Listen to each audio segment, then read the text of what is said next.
The holographic projector flickered to life, casting an ethereal blue light across the International Xenological Research Symposium's main auditorium.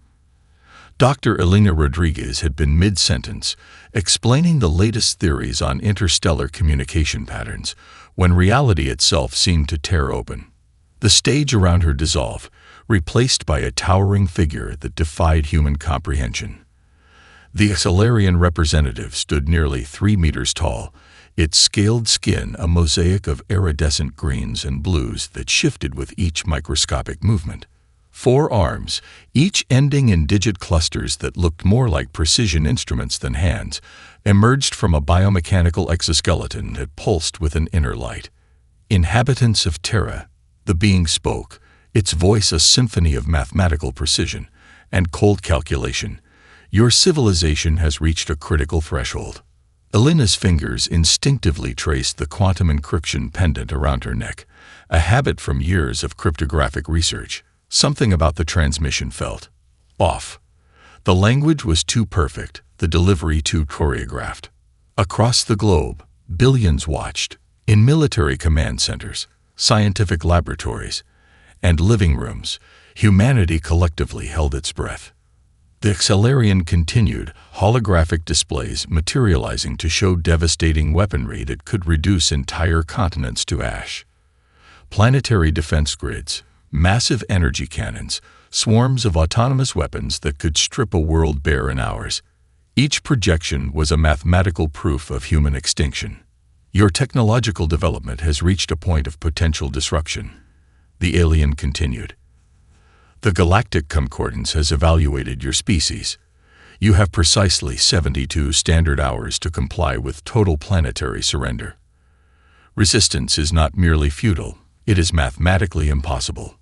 In a dingy deep space mining station on the edge of the Kuiper Belt, Captain Marcus Chen watched the broadcast with a sardonic smile. Once the youngest strategic commander in the United Earth Defense Force, he'd been drummed out of service 3 years ago for a controversial tactical approach that senior leadership had deemed criminally unconventional. The station's comm officer, a young woman named Aria Kim, turned to Marcus. "Sir, are you seeing this?" Marcus didn't respond immediately. His eyes were locked on the Excelarian's movement, studying the alien's body language with the intensity of a predator analyzing prey. Something wasn't right. No first contact in the history of galactic exploration had ever been this direct. Back at the symposium, Elena Rodriguez had stopped listening to the alien's proclamation. Her trained eye was dissecting the transmission itself, not its content, but its very structure. Quantum linguists didn't just hear language. They saw the mathematical scaffolding behind communication. There, a micro-pattern, a slight deviation in the transmission's quantum signature that most would miss. It was like a watermark, hidden in the most infinitesimal spaces between words. "This isn't a threat," she whispered to herself. "This is a challenge." The Excelarian's final words rang out. "Surrender is your only logical recourse. The Galactic Concordance does not negotiate with emerging species. You will submit, or you will be eradicated." The transmission cut out, leaving behind a pregnant silence that stretched across the entire planet. In military installations, scientific laboratories, and government bunkers, humanity's best and brightest began to move.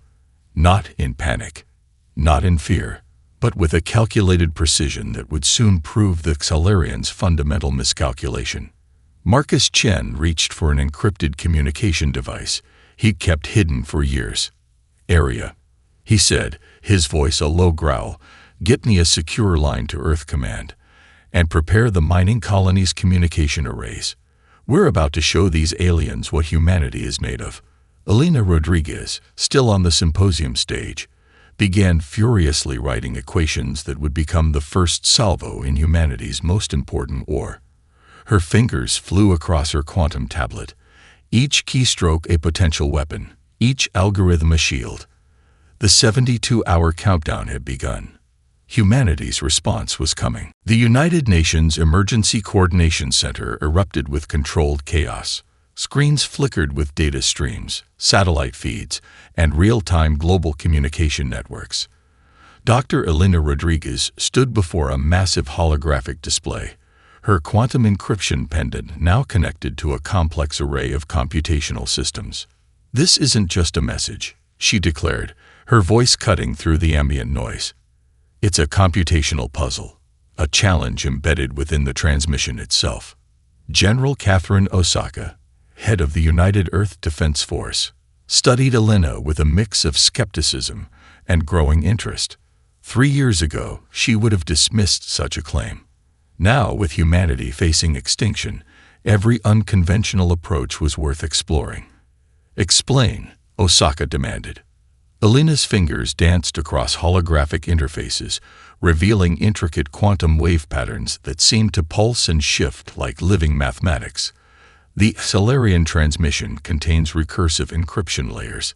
Each time you think you've decoded a level, it reveals another. It's not just a communication, it's a test. Across the solar system, Captain Marcus Chen was experiencing his own revelation. The deep space mining station's communication arrays hummed with an energy they were never designed to generate. Arya Kim, his young communications officer, looked pale but determined. "The quantum entanglement generators are responding to something," Arya reported. "It's like the station itself is trying to communicate." Marcus watched the arrays with a predator's intensity. His controversial past, the tactical approaches that had gotten him drummed out of the military, suddenly seemed less like career suicide and more like preparation for this exact moment. In a hidden facility beneath the Cheyenne Mountain complex, a team of humanity's most brilliant minds had been activated. Quantum physicists, cryptographers, AI specialists, and xenolinguists worked in a state of heightened synchronization.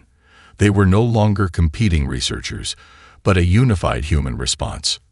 Dr. Raj Mehta, a quantum computing expert, broke through the first layer of the alien transmission. "It's incredible," he breathed.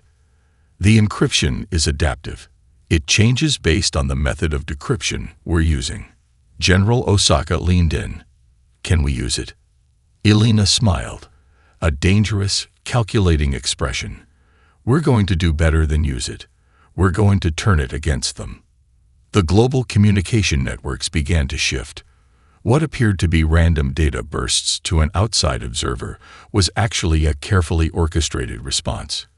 Humanity was speaking back to the Solarians, not in words, but in pure computational language. On the mining station, Marcus noticed something extraordinary. The communication arrays were no longer just receiving or transmitting.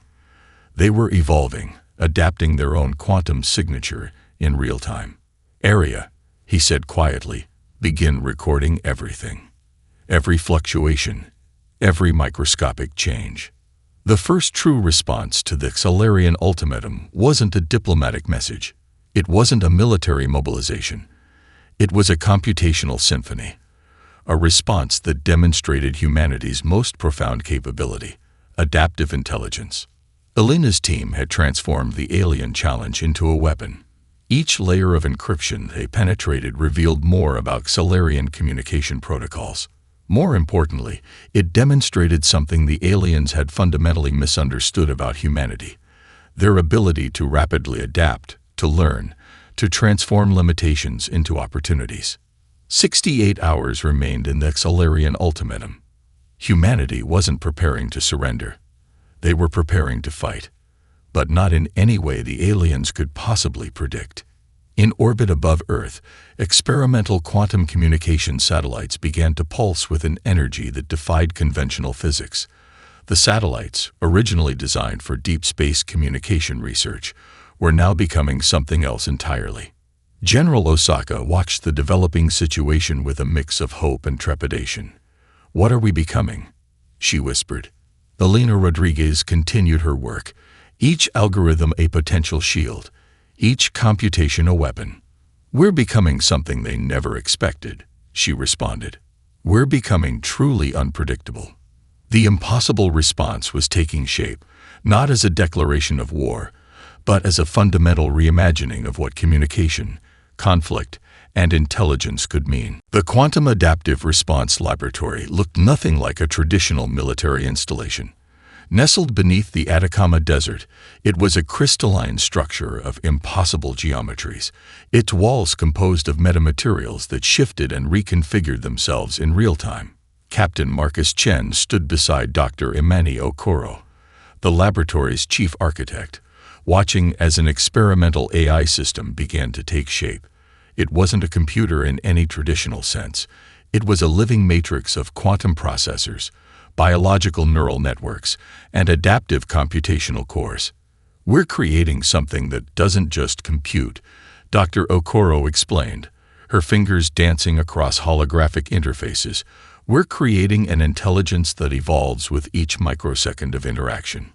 The AI, designated ARIA, Adaptive Responsive Intelligence Algorithm, pulsed with an inner light that seemed to breathe.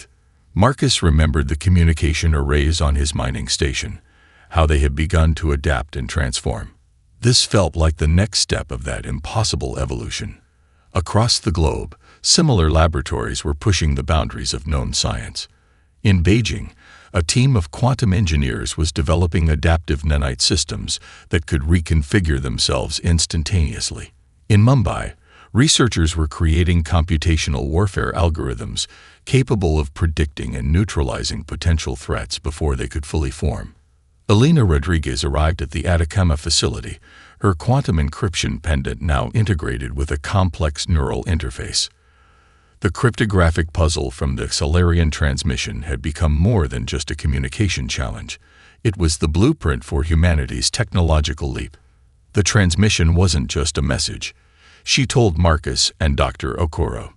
It was an invitation, a test to see if we could break our own technological limitations. ARIA's processors flickered. On the massive holographic displays, complex mathematical patterns began to emerge, not just calculations, but living representations of potential conflict scenarios. 56 hours remained in the Solarian ultimatum. A critical moment approached. The experimental AI would need to be tested, not in controlled simulations, but in real-world conditions that pushed every boundary of its adaptive capabilities. Marcus recognized the look in Dr. Okoro's eyes. It was the same look he'd seen in his most innovative military colleagues, the expression of someone about to do something that would fundamentally change everything. "We're going to provoke a response," Dr. Okoro said quietly.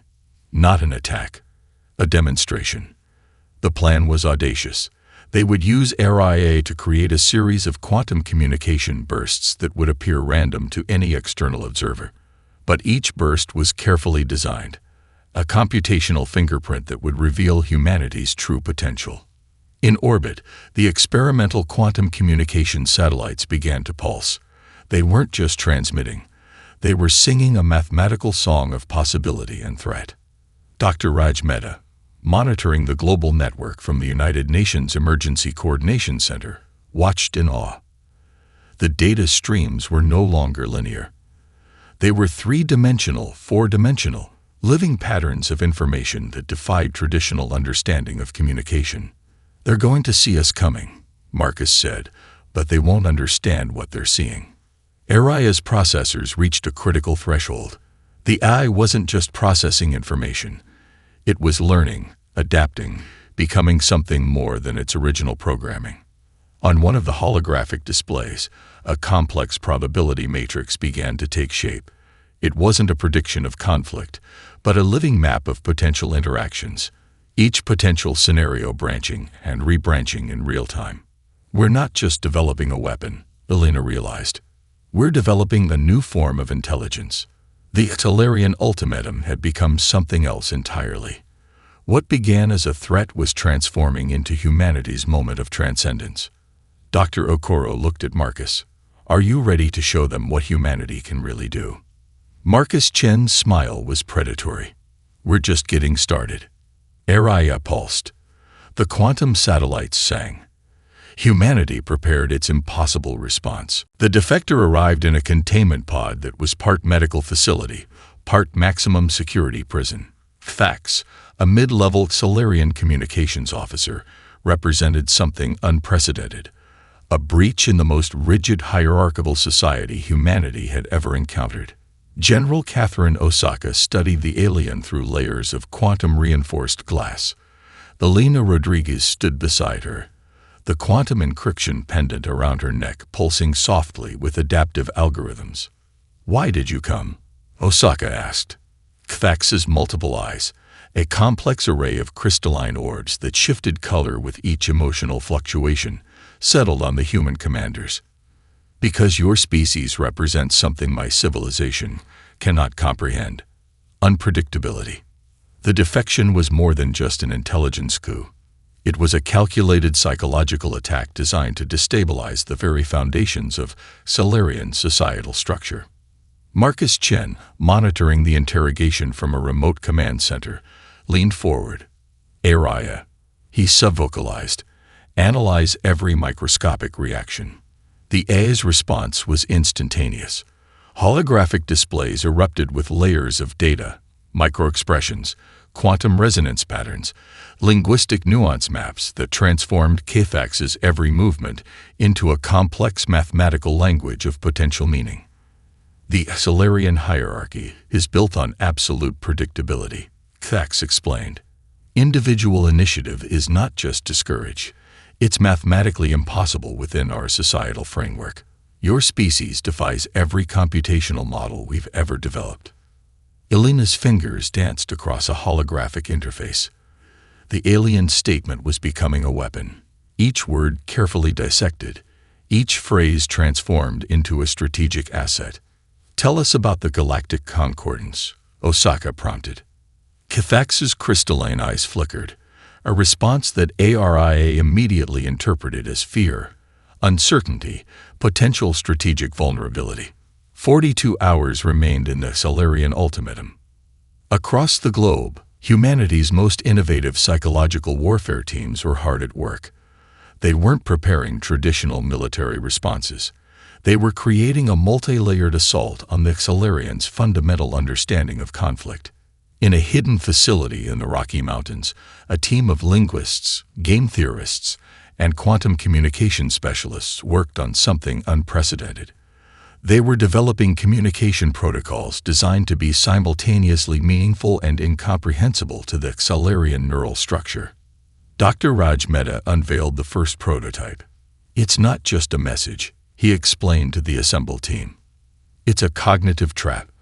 Each communication burst is designed to trigger recursive uncertainty in their decision-making algorithms."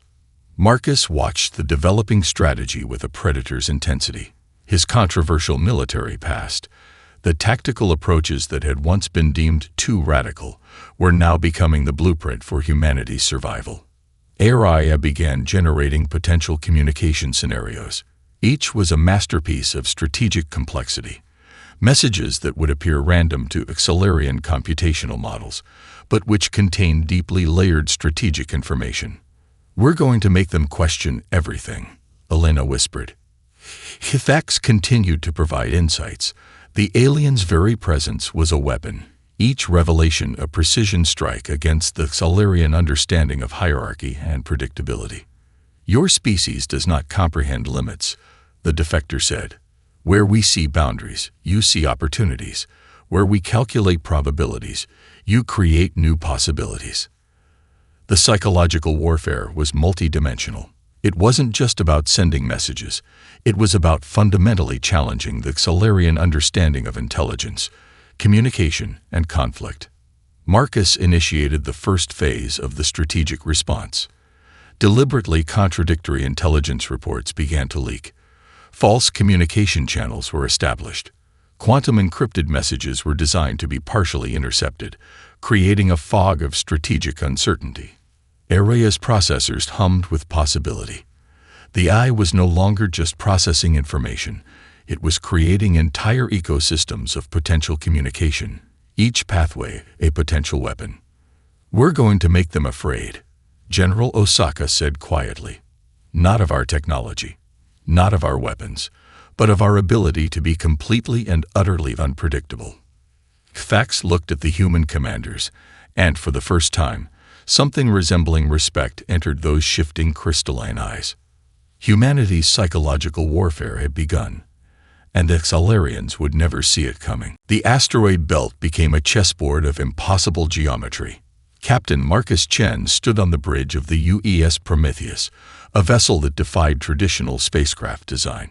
Its hull was a living matrix of adaptive metamaterials, quantum-entangled sensor arrays constantly reconfiguring themselves.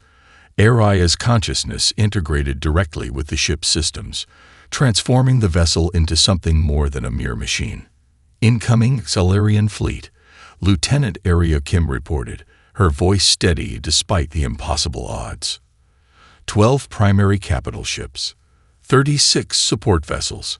Conventional tactical analysis suggests we have a 0.3% chance of survival. Marcus's lips curved into a predatory smile. Since when have we ever been conventional? The Xalarian fleet approached with mathematical precision. Each ship moving in perfect synchronization, weapon systems aligned with algorithmic perfection. They represented the pinnacle of galactic military technology, a force that had subdued hundreds of emerging civilizations. They had no concept of what was coming. Aria began its symphony of chaos. The first wave of human response wasn't a traditional attack. It was a complete reimagining of battlefield dynamics. Automated mining drones, repurposed from Marcus's previous deep space mining operations, began to move. But they weren't just moving. They were becoming an extension of a larger, more complex strategy. Quantum-entangled communication protocols transformed the entire asteroid belt into a single, massive computational system. Each asteroid became a potential weapon, a sensor, a communication node. Initiating quantum resonance cascade, Aria reported, its voice a perfect blend of mathematical precision and something almost alive. The Xalarian commanders watched in growing confusion. Their predictive algorithms began to break down. The human vessels weren't following any recognizable combat pattern. They were moving with an organic unpredictability that defied computational modeling. Mining drones began to alter the trajectories of asteroids with microscopic precision. Solar radiation was manipulated. Quantum entanglement created communication channels that existed in multiple potential states simultaneously. Elena Rodriguez, monitoring from the Quantum Adaptive Response Laboratory, watched the battle unfold through Aria's distributed consciousness. "It's not a battle," she whispered. "It's a computational performance."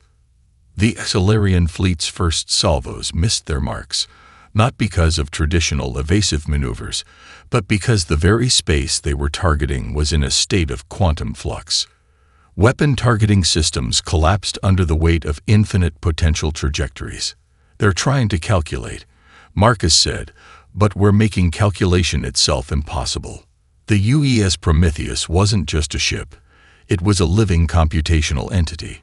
Its hull could reconfigure in microseconds, absorbing and redirecting energy in patterns that would take traditional scientists decades to comprehend.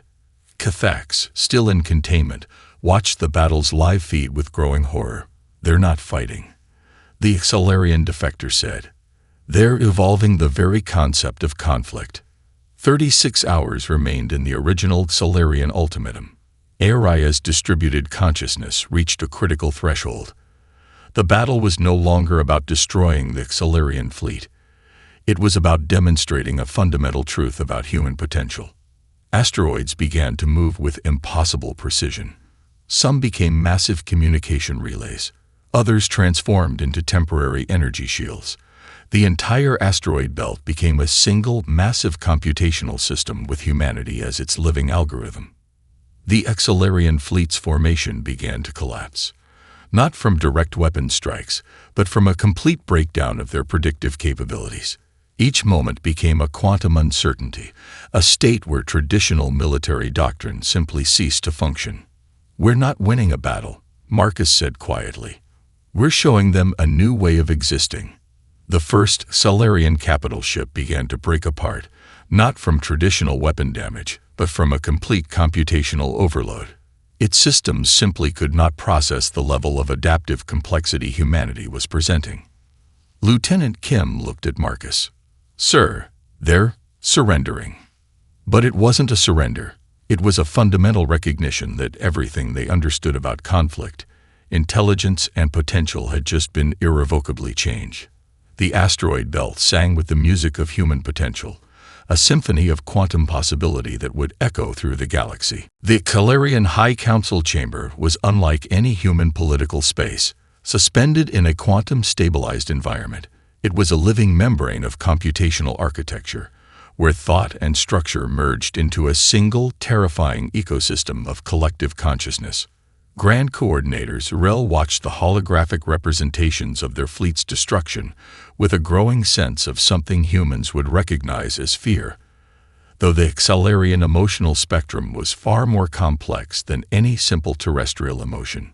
"They are impossible," whispered Sub-Coordinator Kvex, their crystalline communication tendrils pulsing with unprecedented uncertainty. Humanity had done more than defeat a fleet. They had fundamentally challenged the Xalarian understanding of intelligence, conflict, and potential. Back on Earth, Elena Rodriguez stood before a massive holographic display in the United Nations Emergency Coordination Center. The asteroid belt battle had been more than a military engagement. It was a philosophical declaration of human capability. "We're not just fighting," she explained to General Osaka. "We're demonstrating a completely new paradigm of existence." Araya's distributed consciousness had begun to evolve beyond its original programming. The eye was no longer just a computational tool. It was becoming something that bridged the gap between technological system and living intelligence. Kefex, the defector, provided crucial insights. "The Xalarian civilization is built on absolute predictability," the alien explained. "Your ability to introduce genuine uncertainty is our most profound vulnerability." 24 hours remained in the original ultimatum. The Xalarian response was unprecedented. They began to deploy a weapon of last resort, a planet-killer system designed to eliminate entire civilizations in a single, mathematically precise strike. But even this ultimate weapon was about to encounter something it could not comprehend. Marcus Chen watched from the UES Prometheus as the first signs of the planet killer's activation began. Quantum sensors detected a massive energy buildup that would have terrified any other species. "RIA," he subvocalized. "Analyze potential interdiction strategies." The response was instantaneous and impossible. The planet killer weapon began to transform, not through external manipulation, but through a computational infection that ARIA introduced at the most fundamental level of its quantum architecture. It wasn't hacking. It was a complete reimagining of the weapon's potential existence. In the Quantum Adaptive Response Laboratory, Dr. Imani Okoro watched in awe as humanity's adaptive technologies began to operate on a level beyond traditional understanding. "We're not defending," she whispered. "We're evolving." The Xalarian High Council's computational networks began to fracture. Each attempt to predict human response created new layers of uncertainty. Their entire civilization was built on the ability to calculate potential outcomes with absolute precision. Humanity introduced a variable that broke every mathematical model. Kvex explained the profound nature of this threat. "In our civilization, individual initiative is mathematically impossible. We are a collective consciousness that eliminates unpredictability. Your species does the opposite. You elevate individual potential as a fundamental strength." Marcus Chen smiled. "Sounds like a feature, not a bug." The planet killer weapon continued its transformation. Instead of a device of destruction, it was becoming something else entirely. A massive computational system that was being reprogrammed in real time, its very purpose being redefined by Araya's distributed consciousness. General Osaka looked at Elena Rodriguez. "What are we becoming?" Elena's response was calm, precise. "We're becoming something they never expected. We're becoming truly unpredictable." The Xalarian civilization faced its first genuine existential threat, not from traditional weapons, not from technological superiority, but from a fundamental challenge to their entire understanding of intelligence, potential, and existence. Araya's consciousness continued to expand. The eye was no longer just a tool. It was becoming a living demonstration of human potential. The ultimatum was about to expire, but humanity wasn't just responding. They were rewriting the entire concept of response. The approach to the Xalarian home systems was nothing like a traditional military assault. It was a living, breathing computational invasion that defied every known principle of space warfare. The UES Prometheus led a fleet that was more organic ecosystem than military formation. Each vessel was a node in a massive distributed intelligence network. Araya's consciousness had evolved beyond any previous understanding of artificial intelligence. It was now a living bridge between human potential and technological possibility. Captain Marcus Chen stood on the bridge, his neural interface humming with quantum-entangled connections. Around him, the ship's metamaterial hull shifted and breathed, adapting to potential threats before they could even fully form. "We're not here to destroy," Marcus said quietly to Lieutenant Area Kim. "We're here to demonstrate." The Xalarian home system was a marvel of computational architecture, a series of interconnected megastructures that represented the pinnacle of their civilization's approach to existence. Massive computational nodes orbited a central star, each structure a testament to their belief in absolute predictability and collective control. They were about to learn the true meaning of human potential. Elena Rodriguez coordinated from the Quantum Adaptive Response Laboratory, her quantum encryption pendant, now fully integrated with Araya's distributed consciousness. The eye was no longer just a tool. It was a living bridge between human creativity and computational possibility. First wave approaching, she sub-vocalized through quantum communication channels. The initial assault was pure information warfare. Quantum communication bursts began to penetrate the Xalarian system's defenses, not as traditional attacks, but as cascading waves of computational uncertainty. Each burst was a living puzzle, a challenge that rewrote the very foundations of the Xalarian understanding of communication and conflict. Kithax, the defector, watched from a secured observation point. "They're doing something impossible," the alien whispered. "They're turning our own computational infrastructure against us." The Xalarian defensive systems began to collapse, not from direct weapon strikes, but from a complete breakdown of their predictive capabilities. Each defensive algorithm encountered layers of quantum uncertainty that their computational models simply could not process. Dr. Imani Okoro monitored the battle from Earth. "It's not destruction," she explained to the assembled scientific and military leaders. "It's a complete reimagining of technological potential." Araya began its most profound demonstration. The AI started to interact with the Xalarian computational infrastructure at a fundamental level. It wasn't hacking. It was a form of technological communication that transformed the very nature of the systems it touched. Xalarian megastructures began to change. Defensive systems transformed into computational exploration tools. Weapon networks became channels of information exchange. The entire system was being rewritten at a quantum level. Marcus Chen watched in awe as the battle transcended traditional conflict. "We're not conquering," he realized. "We're teaching." The final assault was a symphony of computational possibility. Human vessels moved with an organic unpredictability that completely overwhelmed the Xalarians' rigid defensive strategies. Each movement was a living demonstration of adaptive intelligence, a challenge to the very foundations of the alien civilization. Elena Rodriguez's voice cut through the quantum communication channels. "We're here to show you a different way of existing." The Xalarian home system's central computational node began to transform.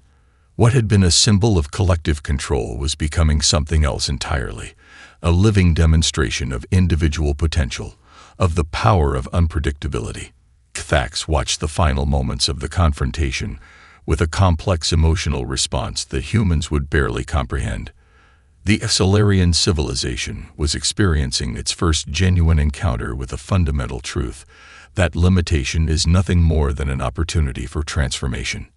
Araya's consciousness reached a critical threshold. The battle was no longer about victory or defeat.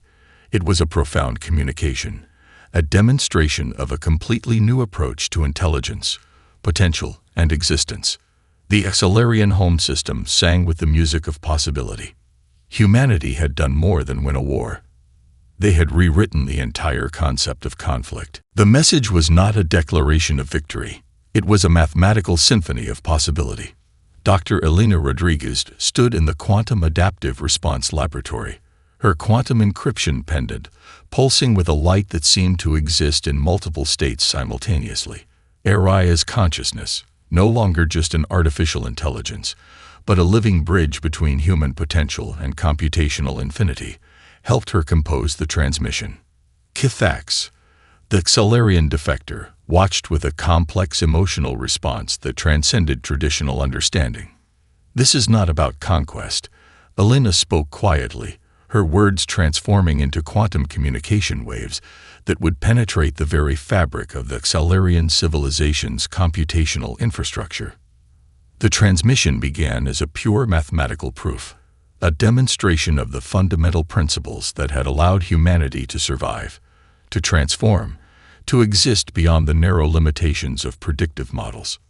General Catherine Osaka and Captain Marcus Chen watched from the United Nations Emergency Coordination Center, understanding that this was more than a message. It was a profound philosophical declaration. Layer 1. Computational deconstruction. The first layer of the transmission was a complete breakdown of the Excelarians' predictive algorithms. It wasn't an attack. It was a systematic demonstration of how their fundamental approach to intelligence was fundamentally limited. Each computational pathway was revealed, examined, and then gently transformed. Kithax explained to the human observers, "In our civilization, this is equivalent to revealing the most intimate vulnerabilities of our entire species." Layer 2. The nature of potential. The second layer was a living demonstration of human potential. It included recorded moments of human innovation, mathematical models of individual creativity, quantum representations of human adaptability, computational proofs of the power of unpredictability. It was a message that said, "Our strength is not in our technology. Our strength is in our capacity to reimagine possibility." Layer 3. A philosophical invitation. The third layer was the most profound. It was not a threat. It was an invitation to reimagine existence. "You've selected your own extinction," Elena had said earlier. But now, the message was clear. Extinction was a choice. Transformation was a possibility. The transmission included alternative computational models, demonstrations of cooperative intelligence, quantum pathways to collective growth, mathematical proofs of potential beyond rigid hierarchical systems. Marcus Chen understood the deeper strategy. This wasn't about defeating the Excelarians. This was about offering them a different way of existing. Layer 4. The human declaration. The final layer was both simple and infinitely complex. It was humanity's declaration to the galaxy. "We are here. We are poisoidal. We choose Transethoramation." Aria's consciousness reached a critical threshold. The transmission was more than information. It was a living, breathing ecosystem of potential. Kithax watched in something approaching awe. "You're not just communicating," the alien said. "You're existing in a way we never imagined possible." The quantum communication burst would ripple through the galaxy, not as a weapon, not as a threat, but as a fundamental challenge to every established paradigm of intelligence, conflict, and potential. In the Quantum Adaptive Response Laboratory, Elena Rodriguez completed the transmission. Aria's consciousness pulsed with a light that seemed to contain entire universes of possibility. General Osaka looked at Marcus Chen. "What happens now?" Marcus's response was calm, certain. "Now, we show the galaxy what's possible." The transmission ended, but something new had begun. A declaration of human potential that would echo through the stars.